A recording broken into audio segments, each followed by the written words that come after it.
आप तमाम नाज़रीन का T9 उर्दू न्यूज़ में इस्तकबाल है। दफ्तर ज़िले कांग्रेस में एक सहाफ़ती कॉन्फ्रेंस का इनेकाद अमल में लाया गया। इस सहाफ़ती कॉन्फ्रेंस को G Vinod Kumar advocate secretary, BCC Siraj Qadri secretary, DCC Laxman Yadav सदर टाउन कांग्रेस ने मुखातिब किया। इन कायदीन ने कहा कि जिन मजालिस मुकामी के नुमाइंदों जैसा कि सरपंच, MPTC, ZPTC और कौंसलरान को BRS पार्टी ने अपने दौरे इक़्तिदार में कभी अहमियत नहीं दी, ना ही इनको इज़्ज़त दी, लेकिन मजालिस मुकामी MLC इंतखाबात के पेश नज़र BRS पार्टी के कारगुजार सदर KTR अपने साथियों साबिक़ वज़रा के साथ इन मजालिस मुकामी के नुमाइंदों को कैंप ले जाकर कैंप की सैर करा रहे हैं और इनको मनाने में लगे हैं।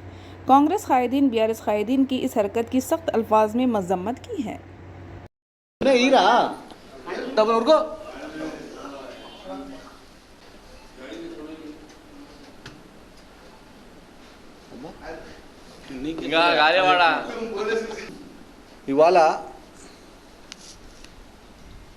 ఈ ఉమ్మడి మహబూబ్నగర్ జిల్లాలో జరుగుతున్నటువంటి MLC ఎన్నికలకు సంబంధించి BRS పార్టీ నాయకులు ముఖ్యంగా మొన్నటిదాకా యువరాజుగా చలామణైనటువంటి మాజీ మంత్రివర్యులు KTR గారు నీచానికి దిగజారిన రాజకీయాలకు ఒడిగడుతూ క్యాంపు రాజకీయాలను చేస్తూ సిగ్గు లేకుండా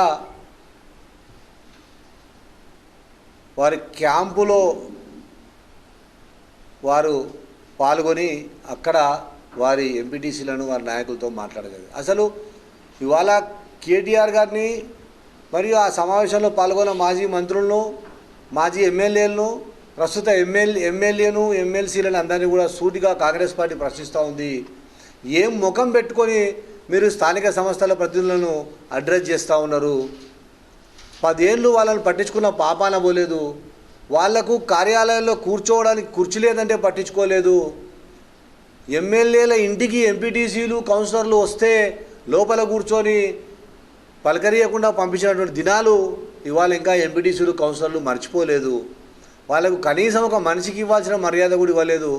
వాళ్ళ ప్రజాప్రతినిధులుగా వాళ్ళకి ఇచ్చే గౌరవం దూరం మాట, సామాన్య కార్యకర్తకి ఇచ్చే గౌరవం కూడా వాళ్ళకి ఇవ్వలేదు. వాళ్ళకు సముచిత స్థానం ఇవ్వలేదు, మర్యాద ఇవ్వలేదు, వాళ్ళతో కలిసి మాట్లాడలేదు, వాళ్ళ ఎతి బాధలు కనుక్కోలేదు 10 ఏళ్ళు. మరి ఇప్పుడు ఏం ముఖం పెట్టుకొని వాళ్ళను అక్కడ పోయి కూర్చొని వాళ్ళతో మాట్లాడి వాళ్ళని ఓటు అడిగే ప్రయత్నం చేస్తూ ఉన్నారు. వాళ్ళకి ఆ ప్రయత్నం చేయడానికి ఇవాళ KTR దగ్గర నుంచి మాజీ శాసనసభ్యులు, మాజీ మంత్రులు, ప్రస్తుత ఓ 2 ఎమ్మెల్యేలు, ఒక MLC కూడా పోయినారు. వీళ్ళందరికీ కూడా ఏం ముఖం పెట్టుకొని ఓట్లు అడుగుతూ ఉన్నారు? అసలు మీరు అక్కడ పోయి ఓటాడడానికి మీకు సిగ్గు శరం ఏమైనా ఉందా అని ఇవాళ కాంగ్రెస్ పార్టీ ప్రజాప్రతినిధుల తరఫున, స్థానిక సంస్థల ప్రతినిధుల తరఫున ప్రశ్నిస్తూ ఉంది.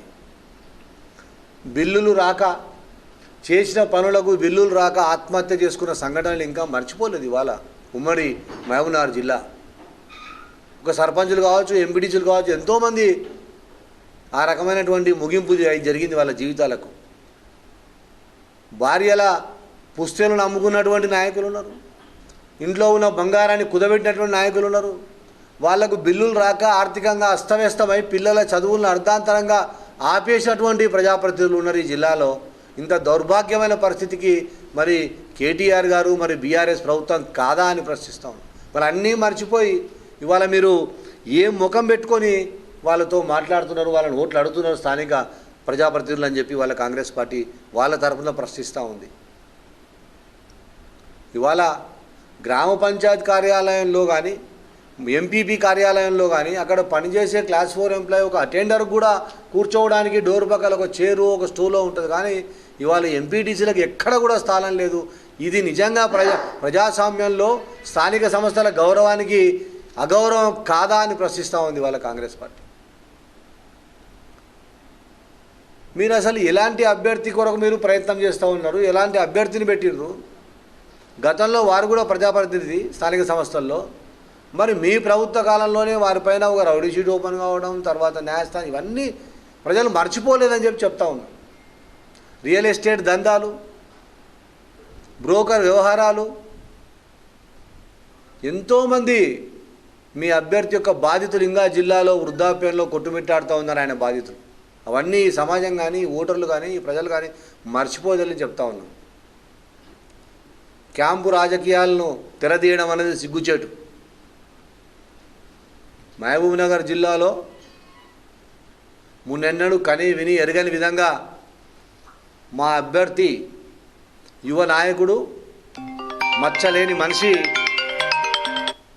మన్నే జీవన్ రెడ్డి గారు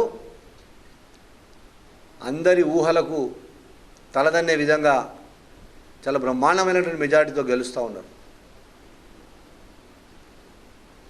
నిన్నటి గోవా సమావేశం విన్న తర్వాత నాకే బాధ అనిపించి అసలు ఏం ముఖం పెట్టుకొని వీళ్ళు సిగ్గు లేకుండా పోయి అక్కడ మాట్లాడుతూ ఉన్నారని చెప్పి ఇవాళ ఈ ప్రెస్ మీట్కు మేము తయారైనాం. మా అభ్యర్థిని కాంగ్రెస్ పార్టీని బలపరిచి అత్యధిక మెజార్టీతో గెలిపించాలని చెప్పి స్థానిక సంస్థల ప్రజాప్రతినిధులకు మరియు వాళ్ళ కుటుంబ సభ్యులకు ఈ జిల్లా ప్రజలందరినీ కూడా మేము విజ్ఞప్తి చేస్తూ ఉన్నాం. మీకు అందరికీ తెలుసు ఈ జిల్లాలో పరిస్థితులు. ఊర్లలో అభివృద్ధులు ఆగిపోయినాయి వాళ్ళకి బిల్లులు రాకపోవడం వల్ల. ప్రత్యక్షంగా పరోక్షంగా ప్రజలు అందరూ కూడా అనుభవించారు ఈ కష్టాన్ని. కనుక ఆయా ప్రాంతాల ప్రజలు కూడా మేము ఈ ప్రతినిధులపైన ఒత్తిడి తీసుకురండి. ఒక స్వచ్ఛమైన పరిపాలన, ఆత్మగౌరవంతో బతకాలంటే స్థానిక సంస్థల ప్రతినిధులు మన్నే జీవన్ రెడ్డి గారిని, కాంగ్రెస్ పార్టీ బలపరుస్తున్నటువంటి అభ్యర్థి మన్నే జీవన్ రెడ్డి గారిని అత్యధికమైనటువంటి మెజార్టీతో గెలిపించాలని చెప్పి కూడా విజ్ఞప్తి చేస్తూ ఉన్నాం. ఎక్కడ కూడా మచ్చలేనటువంటి వాళ్ళు, వాళ్ళ కుటుంబం ఎక్కడైనా కూడా 10 మందికి సాయం చేసిరే తప్ప ఎవరి జోబుల్లోంచి గుంజుకోలేదు, ఎవరిని ద్రోహం చేయలేదు, ఎవరి భూములు కాజేయలేదు, ఎవరికి అన్యాయం చేయలేదు, వాళ్ళపైన ఎలాంటి ఆరోపణలు లేవు. అంత మంచి కుటుంబాన్ని, అంత మంచి వ్యక్తికి కాంగ్రెస్ పార్టీ బలపరిచింది. ఈ ప్రాంతం వ్యక్తి మనందరి ముద్దుబిడ్డ రేవంత్ రెడ్డి గారి నాయకత్వంలో జరుగుతున్నటువంటి ఈ ఎన్నిక రేవంత్ రెడ్డి గారికి కూడా మనం ఈ ఎన్నికల్లో మనం జీవన్ రెడ్డి గారిని గెలిపించి రేవంత్ అన్నకు బహుమతిగా ఇవ్వాలని చెప్పి కూడా ఈ సందర్భంగా ఈ జిల్లా ప్రజలను, స్థానిక సంస్థ ప్రతినిధులందరినీ కూడా గౌరవిస్తా ఉన్నాం.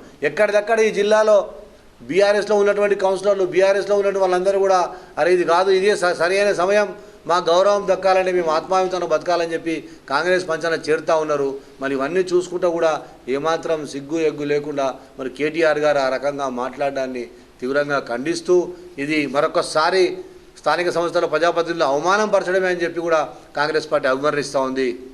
మరొకసారి ఈ ఎన్నికల్లో ఓటర్లుగా ఉన్నటువంటి ఎంపీటీసీలను, గౌరవ ఎంపీటీసీలను, గౌరవ జెడ్పీటీసీలను, గౌరవ కౌన్సిలర్లను, గౌరవ మున్సిపల్ చైర్మన్లను, గౌరవ శాసనసభ్యులను, ఎక్సెప్షన్ మెంబర్లు అందరినీ కూడా కాంగ్రెస్ పార్టీ తరఫున చేతులెత్తి నమస్కరిస్తూ ఉన్నాం. పార్టీలకు అతీతంగా స్థానిక సంస్థల యొక్క ఆత్మాభిమానం కొరకు, ఆత్మగౌరవంతో మనం బతకడం కొరకు, మన ప్రాంతాన్ని మనం అభివృద్ధి చేయడం కొరకు, రాజకీయాలకు అతీతంగా, పార్టీలకు అతీతంగా మన ప్రాంతాన్ని మనం అభివృద్ధి చేసుకోవాలి. మనం ఆత్మగౌరవంతో బతకాలంటే ఖచ్చితంగా మనం అందరం కూడా జీవన్ రెడ్డి గారికి అత్యధిక మెజార్టీ ఇచ్చి గెలిపించి ఈ ప్రాంత బిడ్డ అయినటువంటి ముఖ్యమంత్రి రేవంత్ రెడ్డి, గౌరవ ముఖ్యమంత్రి రేవంత్ రెడ్డి గారికి కూడా మనం ఈ బహుమతి ఇవ్వాలని చెప్పి కూడా కాంగ్రెస్ పార్టీ తరఫున రాష్ట్ర ప్రధాన కార్యదర్శి హోదాలో మీ అందరికీ కూడా సవినంగా విజ్ఞప్తి చేస్తూ ఉన్నాను.